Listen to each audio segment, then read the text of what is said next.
हाँ जी मित्रों, नमस्कार। अभी देखें, पूर्वे की क्लास में अपन ने बात की थी कि संविधान निर्माण जो है उस संविधान निर्माण के संदर्भ में अपन पढ़ रहे थे। और लास्ट टाइम में संविधान निर्माण के संदर्भ में अपन ने पढ़ा था कि 1942 में क्रिप्स मिशन भारत आ गया और क्रिप्स मिशन ने कहा कि युद्ध समाप्ति के बाद एक संविधान सभा का गठन किया जाएगा। लेकिन क्रिप्स मिशन के प्रति भारतीयों ने एक प्रकार से अविश्वास दर्शाया था। यहां पर देखिएगा, क्रिप्स मिशन ने अपनी बात रख दी थी कि युद्ध समाप्ति के बाद संविधान सभा का गठन किया जाएगा। 1945 में युद्ध समाप्त होता है, इंग्लैंड में लेबर पार्टी की सरकार बनती है और उस लेबर पार्टी के प्रधानमंत्री क्लेमेंट एटली चुने जाते हैं। क्लेमेंट एटली के मंत्रिमंडल से एक 3 सदस्यीय कैबिनेट मिशन योजना भारत आती है। कौन सी? कैबिनेट मिशन योजना भारत आती है। और कैबिनेट मिशन योजना की बात करें तो कैबिनेट मिशन योजना भारत कब आई थी? 1946 में भारत आती है। 24 मार्च 1946 को कैबिनेट मिशन योजना भारत पहुंचती है। कैबिनेट मिशन योजना में तीनों कैबिनेट मंत्री थे और कैबिनेट मिशन योजना है ये 3 सदस्य थे। इसमें जो 3 सदस्य थे, ये 3 सदस्य कौन कौन से थे? देखें, कैबिनेट मिशन योजना 3 सदस्य थी। इसमें पहला सदस्य था लॉर्ड पैथिक लॉरेंस। कौन सा था? Lord Pethick Lawrence.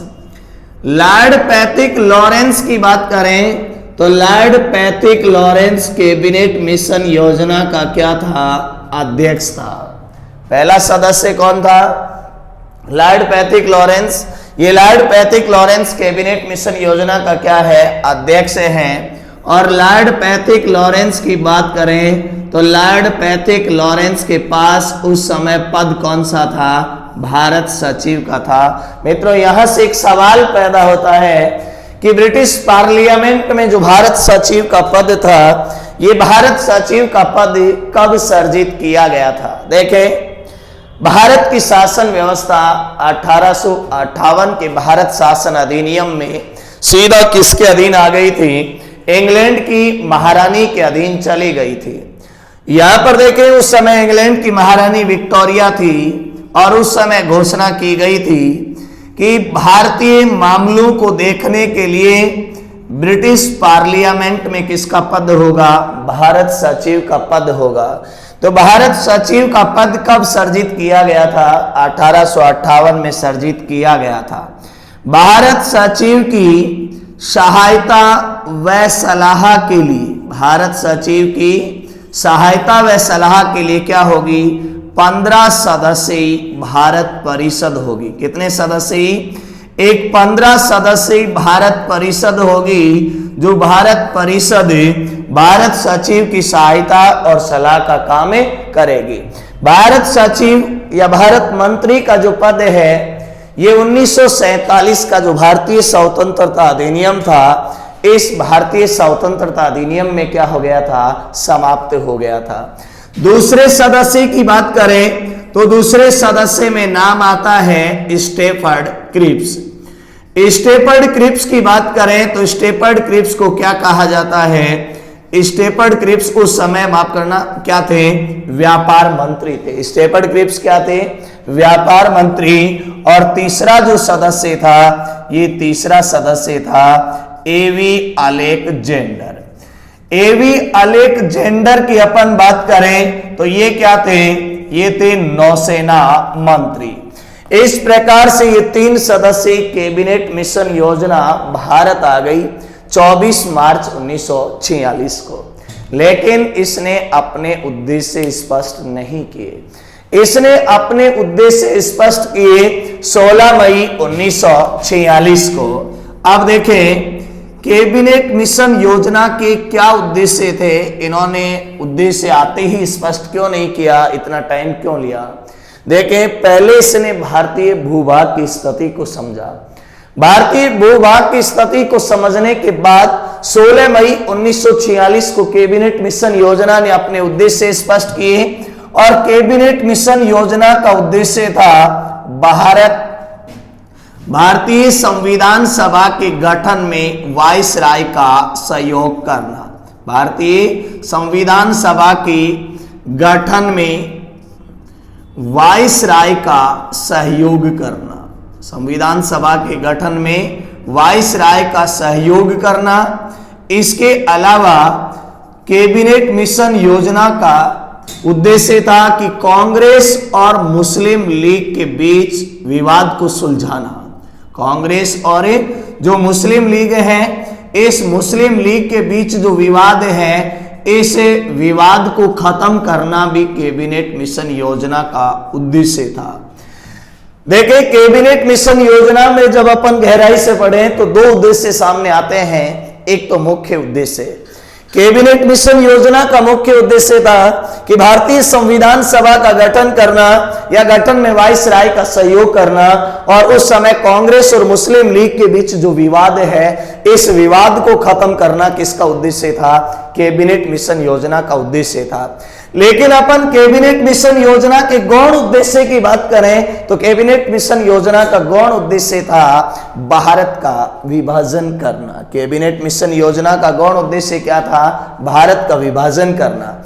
यहां पर देखिएगा, भारतीय संविधान सभा की अपन बात करें तो भारतीय संविधान सभा का गठन किसके प्रस्ताव पर हुआ था? तो इस प्रश्न का उत्तर क्या होगा? कैबिनेट मिशन योजना। भारतीय संविधान सभा का गठन है, ये किसके प्रस्ताव पर हुआ? कैबिनेट मिशन योजना 1946 के प्रस्ताव पर हुआ। कैबिनेट मिशन योजना 1946 के प्रस्ताव पर भारतीय संविधान सभा का गठन हो गया। 3 सदस्य ये कैबिनेट मिशन योजना थी। 16 मई 1946 को इसने अपने उद्देश्य स्पष्ट कर दिए। अब देखें, कैबिनेट मिशन योजना के प्रस्ताव पर अपन चर्चा करते हैं, क्योंकि आज का बिंदु ही अपना क्या है? कैबिनेट मिशन योजना है। देखें, अभी अपन आगे बढ़े, इससे पहले अगर अभी तक आपने हमारे चैनल को सब्सक्राइब नहीं किया है तो जो लाल बटन आपको दिखाई दे रहा है उसे प्रेस करें, बेल आइकन प्रेस करें, ताकि आने वाले वीडियो का नोटिफिकेशन आपको मिलता रहे। अगर आपको ये वीडियो पसंद आई है तो आप अपने उन समस्त मित्रों तक पहुंचाएं जो प्रतियोगी परीक्षा की तैयारी से जुड़े हुए हैं। ये ऐसे टॉपिक हैं, चाहे वो किसी भी स्तर की परीक्षा हो, निश्चित रूप से उसमें प्रश्न देखने को मिलता है। तो देखिए, आज अपन पढ़ते हैं कैबिनेट मिशन योजना। बेसिक जानकारी अपन ने इस कैबिनेट मिशन योजना की प्राप्त की है कि ये 24 मार्च 1946 को भारत पहुंचती है। 16 मई 1946 को अपने उद्देश्य स्पष्ट करती है। उद्देश्य था भारतीय संविधान सभा के गठन में वायसराय का सहयोग करना, कांग्रेस व मुस्लिम लीग के बीच जो विवाद है इसको खत्म करना उद्देश्य था। 3 सदस्य थी, लॉर्ड पैट्रिक लॉरेंस इसके अध्यक्ष थे, लेकिन उसके पास पद था भारत सचिव। भारत सचिव का पद 1858 में सृजित किया गया, जिसकी सहायता और सलाह के लिए 15 सदस्यीय भारत परिषद थी। ये भारत सचिव का पद है, ये ब्रिटिश पार्लियामेंट के प्रति उत्तरदायी था। किसके प्रति? जो ब्रिटिश पार्लियामेंट है, इस ब्रिटिश पार्लियामेंट के प्रति उत्तरदायी हुआ करता था भारत सचिव का पद। यहां पर देखिएगा, भारतीय संविधान सभा का गठन हो जाता है कैबिनेट मिशन योजना की प्रस्ताव पर। अब सवाल यह है कि कैबिनेट मिशन योजना के ऐसे क्या प्रस्ताव थे कि जिन प्रस्तावों के आधार पर संविधान सभा का गठन किया गया। कैबिनेट मिशन योजना की अपन बात करें तो कैबिनेट मिशन योजना के प्रस्तावों के अनुसार संविधान सभा की जो सदस्य संख्या थी, ये सदस्य संख्या कितनी निर्धारित की गई? कैबिनेट मिशन योजना के अनुसार संविधान सभा की सदस्य संख्या है, ये 389 निर्धारित की गई। यहां पर देखें, है नहीं, सिर्फ अपन बात किसकी कर रहे हैं? निर्धारण की बात कर रहे हैं। तो कैबिनेट मिशन योजना के प्रस्तावों के अनुसार भारतीय संविधान सभा की सदस्य संख्या कितनी निर्धारित की गई? 389 निर्धारित की गई। 389 में अपन देखें तो एक भाग तो आता है ब्रिटिश भारत, एक तो आता है कौन सा? ब्रिटिश भारत। देखें, ब्रिटिश भारत की बात करें तो ब्रिटिश भारत से कितनी सीटें निर्धारित की गई? 292 सीटें निर्धारित की गई। बात अपन ब्रिटिश भारत की करें तो ब्रिटिश भारत भारतीय वो भूभाग था जो सीधा ईस्ट इंडिया अंग्रेजों के अधीन हुआ करता था। पहली बार भारतीय भूभाग को जो ब्रिटिश भारत नाम दिया गया था, ये ब्रिटिश भारत नाम कब दिया गया था? पहली बार भारतीय भूभाग को ब्रिटिश भारत नाम है ये 1784 के पिट्स इंडिया एक्ट में दिया गया था। कौन से में? 1784 के पिट्स इंडिया एक्ट में पहली बार भारतीय भूभाग को क्या नाम दिया गया? ब्रिटिश भारत। और उस भारतीय भूभाग को ब्रिटिश भारत कहा गया जो सीधा ईस्ट इंडिया कंपनी के अधीन था। ईस्ट इंडिया कंपनी के अधीन भाग को 1784 के पिट्स इंडिया एक्ट में क्या कहा गया? ब्रिटिश भारत। उस ब्रिटिश भारत से कितनी सीटें निर्धारित की गई? 292 सीटें निर्धारित की गई। इन 292 सीटों के लिए चुनाव कब हुई थी? इन 292 सीटों के लिए जुलाई अगस्त 1946 में दलीय आधार पर चुनाव हुए थे। किस आधार पे? दलीय आधार पर चुनाव हुए तथा 10 लाख की जनसंख्या पर एक प्रतिनिधित्व तय किया गया। यानी सवाल यहां पर यह है कि संविधान सभा का एक सदस्य कितनी जनसंख्या का नेतृत्व कर रहा था? तो संविधान सभा का एक सदस्य 10 लाख की जनसंख्या का नेतृत्व कर रहा था। इसके अलावा इन 292 सदस्यों का जो चुनाव है, ये 292 सदस्यों का चुनाव किसके द्वारा किया गया? 292 सदस्यों का चुनाव ब्रिटिश प्रांतों के जो विधानमंडल थे, इन विधान मंडलों के सदस्यों द्वारा किया गया। ब्रिटिश प्रांतों के विधान मंडलों के सदस्यों द्वारा इन 292 सीटों के लिए जुलाई अगस्त 1946 में दलीय आधार पर चुनाव हुए तथा ये चुनाव किस प्रणाली से किए गए थे? ये चुनाव आनुपातिक प्रतिनिधित्व की एकल संक्रमणीय मत प्रणाली द्वारा किए गए थे। आनुपातिक प्रतिनिधित्व की एकल संक्रमणीय मत प्रणाली द्वारा इन 292 सदस्यों के चुनाव हुए। अब यहां पर देखें, इन 292 सीटों में से 208 सीटें तो किसके खाते में गई?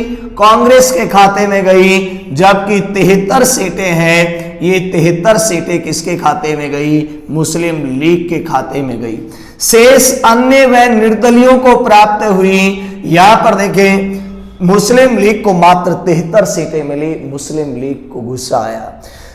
16 अगस्त 1946 को मुस्लिम लीग ने बंगाल में सीधी कार्यवाही दिवस मनाया, प्रत्यक्ष कार्यवाही दिवस मनाया 16 अगस्त 1946 को। देखिए 16 अगस्त 1946 को जो प्रत्यक्ष कार्यवाही दिवस मनाया गया, इस प्रत्यक्ष कार्यवाही दिवस के फलस्वरूप बंगाल में दंगे हुए। कहां पर? बंगाल में दंगे हुए थे, जिसे मौलाना कलाम आजाद ने काला दिन कहा था। और इन दंगों का जो मुख्य केंद्र था, ये बंगाल का नोआकली गांव था। यहां पर सीधी कार्यवाही दिवस मनाया गया, दंगे हुए और मौलाना कलाम आजाद ने इसे क्या कहा था? मौलाना कलाम आजाद ने इसे काला दिन कहा था। ये तो बात हो गई किसकी? 292 सदस्यों की। अब अपन बात करें देशी रियासतों की, तो कैबिनेट मिशन योजना के अनुसार देशी रियासतों से कितनी सीटें निर्धारित की गई? देशी रियासतों से 93 सीटें निर्धारित की गई।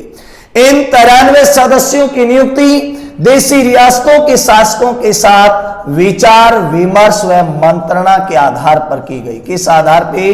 विचार विमर्श व मंत्रणा के आधार पे इन 93 सदस्यों की नियुक्ति देशी रियासतों के शासकों के द्वारा की गई। जबकि 4 चीफ कमिश्नर क्षेत्रों से 4 सदस्यों का मनोनयन है। ये 4 सदस्यों का मनोनयन किसके द्वारा किया गया? गवर्नर जनरल के द्वारा किया गया। उस समय 4 चीफ कमिश्नर जो क्षेत्र थे ये कौन कौन से थे? देखें, एक नाम तो आता है दिल्ली का, जो वर्तमान में भारत की राजधानी है। इसके अलावा एक चीफ कमिश्नर क्षेत्र है कुर्गे, जो कहां पड़ता है? वर्तमान में भारत के कर्नाटक में पड़ता है। एक चीफ कमिश्नर क्षेत्र था अजमेर मेरवाड़ा, और अजमेर मेरवाड़ा आपको पता ही है वर्तमान में राजस्थान में पड़ता है। इसके अलावा अपन बात करें तो एक चीफ कमिश्नर क्षेत्र आता है बलूचिस्तान, और बलूचिस्तान वर्तमान में कहां पड़ता है? पाकिस्तान में पड़ता है।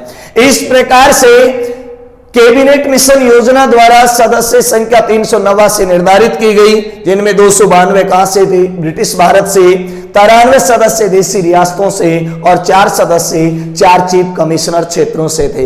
एक प्रकार से अपन यूं कह सकते हैं कि कैबिनेट मिशन योजना के प्रस्तावों पर भारतीय संविधान सभा का क्या हो गया? गठन हो गया। जब कैबिनेट मिशन योजना के प्रस्तावों पर भारतीय संविधान सभा का गठन हो गया तो यहां पर देखें संविधान की कार्यवाही प्रारंभ होती है। संविधान सभा की कार्यवाही प्रारंभ होती है, और संविधान सभा की कार्यवाही अपन आगे की क्लास में पढ़ेंगे। बहुत बहुत धन्यवाद। अगर अभी तक आपने हमारे चैनल को सब्सक्राइब नहीं किया है तो चैनल सब्सक्राइब करें, बेल आइकन प्रेस करें, ताकि आने वाले वीडियो का नोटिफिकेशन आपको मिलता रहे। इसके अलावा देखें, ध्यान दीजिएगा, अभी बीच बीच में अपने एक एक दो जो करंट के मुद्दे हैं उन पर भी अपन बात करते रहेंगे। बाकी ये अपना संविधान निर्माण है, ये क्रमबद्ध रूप से चलता रहेगा। बीच बीच में अपन प्रमुख जो विवाद हैं, चाहे वह गोलकनाथ बनाम पंजाब राज्य हो, चाहे बेरूवारी बनाम भारत संघ हो, चाहे केशवानंद भारती बनाम केरल राज्य विवाद हो, या अन्य कोई विवाद हो, इंदिरा साहनी बनाम भारत संघ हो, इन समस्त विवादों पर भी अपन चर्चा करेंगे। इसके अलावा प्रमुख जो संविधान संशोधन है, इन संविधान संशोधनों के संदर्भ में भी अपन बीच बीच में चर्चा करते रहेंगे। अगर अभी तक आपने हमारे चैनल को सब्सक्राइब नहीं किया है तो चैनल को सब्सक्राइब करें, बेल आइकन प्रेस करें, ताकि आने वाली वीडियो का नोटिफिकेशन आपको सही समय पर मिलता रहे। बहुत बहुत धन्यवाद। मेरी शुभकामनाएं हमेशा आपके साथ हैं। उज्जवल भविष्य की कामना करता हूं। धन्यवाद।